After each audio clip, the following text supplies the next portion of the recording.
तो जैसा कि आप सभी को पता है, कक्षा 11वीं का 8 सितंबर को मैथ्स का पेपर है और सभी प्रश्न आपके प्रश्न बैंक में से ही पूछे जा रहे हैं और आपको अच्छे से प्रश्न बैंक को तैयार कर लेना है, तभी आप प्रश्न पेपर में 80 में से 80 स्कोर कर पाएंगे। तो मैंने आपको पार्ट 1 में समुच्चय ए के ऑब्जेक्ट करवा दिए हैं। अभी मैं पार्ट 2 में संबंध एवं फलन के ऑब्जेक्ट करवा रहा हूँ। बाद में मैं आपके इन तीनों पार्ट के भी ऑब्जेक्ट करवा दूंगा। तो चलिए शुरू करते हैं। तो अध्याय 2 का नाम है संबंध एवं फलन। तो हम इसके अभी सही विकल्प करते हैं। पहला दिया है आपको फलन f(x) कहलाता है, तो आपका फलन f(x) क्या कहलाता है? तत्समक फलन। इसका क्या हो जाएगा? तत्समक फलन। फिर आपका दिया है दूसरा फलन f(x) बराबर c, जहाँ c एक अचर है कहलाता है, तो ये कहलाएगा आपका अचर फलन, क्योंकि ये अचर है तो अचर फलन हो जाएगा। तीसरा दिया है आपका फलन f(x) बराबर mod of x कहलाता है, मतलब ये मापांक दिया है तो ये आपका क्या हो जाएगा? मापांक फलन। फिर आपका दिया है यदि a+1 और b -2 बराबर 3 - 1 तो a व b के मान क्रमशः होंगे, तो इसका क्या हो जाएगा? आपका 2 - 3। फिर आपका दिया है यदि a बराबर 1 2 और b बराबर 3 4 तब a से b पर संबंधों की संख्या होगी। तो आप जानते हैं संबंधों की संख्या का सूत्र क्या होता है? 2mp। तो आपका m में मतलब a इसके अवयव और b में इसके अवयव आ जाएंगे। इसमें कितने? 2 और इसमें 2, तो 2 गुणा 2 4, 2 की घात 4 आ जाएगी और इसका आंसर क्या हो जाएगा? आपका 16। फिर आपका दिया है दो परिभाषित समुच्चय a तथा b इस प्रकार है कि na बराबर 2 और nb बराबर 3, तब a से b पर संबंधों की संख्या होगी। तो इसकी भी ऐसे ही निकाल लेंगे, तो इसकी हो जाएगी आपकी 64। फिर आपका दिया है सातवां यदि a तथा b दो समुच्चय हैं तब a क्रॉस b बराबर b क्रॉस a, यदि और केवल यदि इसका हो जाएगा आपका a बराबर b, क्योंकि a क्रॉस b और b क्रॉस b क्रम विनिमय नियम का पालन करता है, तो आपका क्या हो जाएगा? a बराबर b। फिर आपके आ जाते हैं रिक्त स्थान। तो आपको रिक्त स्थान भी अच्छे से मैं करवा देता हूँ, तो सब्सक्राइब कर देना यार, मैं बहुत मेहनत करता हूँ। तो चलिए मैं आपको बताता हूँ। a क्रॉस 5 बराबर क्या होता है? आपका 5 होता है, क्योंकि a क्रॉस 5 में करेंगे तो हमेशा 5 आएगा। फिर आपका दिया है a या b में से कोई अपरिमित समुच्चय है तो a क्रॉस b क्या होगा? तो a या b कोई भी अपरिमित है तो आपका ये भी अपरिमित ही हो जाएगा। क्या हो जाएगा? अपरिमित। फिर आपका दिया है किसी अरिक्त समुच्चय a से अरिक्त समुच्चय b में संबंध r कार्तीय गुणन a क्रॉस b का होगा, तो इसका क्या हो जाएगा? आपका उप समुच्चय। क्या हो जाएगा? उप समुच्चय। फिर आपका दिया है किसी अरिक्त समुच्चय A से अरिक्त समुच्चय B में संबंध R के सभी क्रमित युग्मों के प्रथम घटकों के समुच्चय को संबंध R का क्या कहते हैं? तो इसका क्या कहते हैं अपन? मापांक। मापांक मानो तो डोमेन। क्या कहते हैं? डोमेन। ठीक है।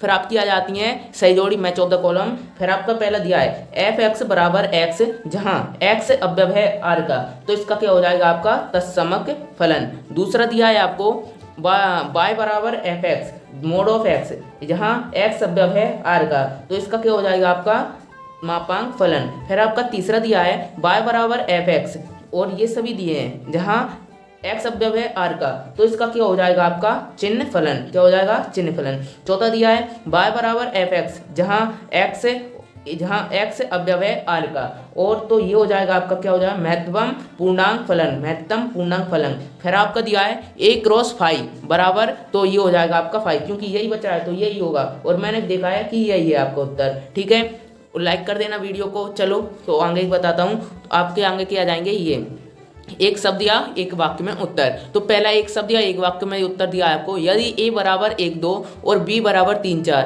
तो समुच्चय a b में ज्ञात करो। a क्रॉस b ज्ञात करना है, तो आपको a क्रॉस b ज्ञात करने के लिए ये देखिए मैंने सोल्व कर दिया है। a क्रॉस b निकालने के लिए आपको 3 और 4 ये दिए है समुच्चय a क्रॉस b, इसको ऐसे निकलेंगे, इसको ऐसे निकलेंगे। फिर आपको इसका 1 का 3 में गुणा करना है तो ये आ जाएगा, फिर 1 का 4 में गुणा करना है, फिर ये आ जाएगा, फिर 2 का 3 में करना है ये आ जाएगा, और 2 का 4 में गुणा करना है ये आ जाएगा। ठीक है, और उत्तर ये आपका ये आ जाएगा। फिर आपका दिया है एक फलन f(x) बराबर 2x - 5 द्वारा परिभाषित है, तो f -3 का मान लिखिए। मतलब ये -3 अपन को मान दिया है ना, ये x का मान दिया है, तो अपन क्या करेंगे? इसको सॉल्व ऐसे कर लेंगे। f(x) बराबर 2x - 5 दिया है, जहाँ f -3, तो x की जगह अपन -3 धर देंगे। -3 बराबर 2 - 3 -5 बराबर हो जाए 2 का गुणा -3 में करेंगे तो -6 और -5 की 5 बराबर -11 आ जाएगा। ठीक है, ये आपका हो गया। फिर आपका दिया है यदि a बराबर 1 2 b बराबर 3 4 तो a से b में संबंधों की कितनी संख्या होगी। तो संबंधों की संख्या मैंने कहा था कि आपसे 2mn से निकाल लें, तो 2mn से निकालने के लिए आपको मैंने बता दिया है कि संबंधों की संख्या बराबर 2mn होता है। m यहाँ पर भी 2 हैं, यहाँ पर भी 2 हैं, 2 गुणा 2 कर देंगे बराबर 4 आ जाएगा। 2 की घात 4 का आंसर क्या होता है 16। तो ये हो जाएगा आपका उत्तर। फिर आपका दिया है चौथा x बराबर 1 2 तथा y बराबर अवयव है 4 5 6। तो x क्रॉस y क्या होगा। x क्रॉस y आप करेंगे, मैंने आपको एक सवाल पहले ही बता दिया है, तो आपका ये आंसर आ जाएगा। आप कर भी देख लेना, ठीक है। फिर आपका दिया है सत्य लिखिए। तो सत्य लिखेंगे तो पहला दिया है a क्रॉस फाई बराबर ए, तो ये हो जाएगा आपका असत्य, क्योंकि ए नहीं होता, हमेशा फाई में क्रॉस ए का करेंगे तो फाई होगा, ठीक है। फिर आपका दिया है ए क्रॉस फाई बराबर फाई, तो ये हो जाएगा आपका सत्य, क्योंकि इसमें फाई आ रहा है, ठीक है।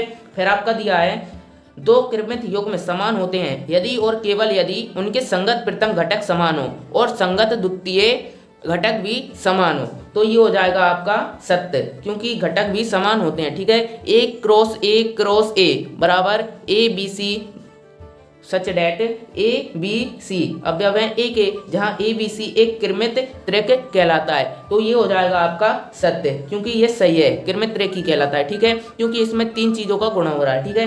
किसी संबंध आर का परिसर रेंज उस संबंध के सहप्रांत कोडोमेन का समुच्चय सबसेट होता है, अर्थात परिसर रेंज उपसमुच्चय सहप्रांत कोडोमेन, तो ये भी आपका सत्य हो जाएगा, क्योंकि ये सही बता रहा है कि परिसर और सहप्रांत और उपसमुच्चय कहलाता है, ठीक है। फिर आपका दिया है छठा एन बराबर P तथा NB बराबर Q, तो N A cross B PQ तथा A से B में संबंधों की कुल संख्या होगी 2PQ, तो ये भी आपकी सत्य है, क्योंकि मैंने आपको बताया कि Na बराबर N का P आ गया, NB बराबर Q, तो ये हो जाएगा आपका 2PQ, तो ये हो जाएंगे आपके उत्तर। मैंने आपको बिल्कुल सही उत्तर बताएं, तो मैं यार बहुत मेहनत करता हूँ, प्लीज़ वीडियो को लाइक कर देना और चैनल को सब्सक्राइब करना नहीं भूलना, ठीक है। मिलते हैं अगले वीडियो में, बाय।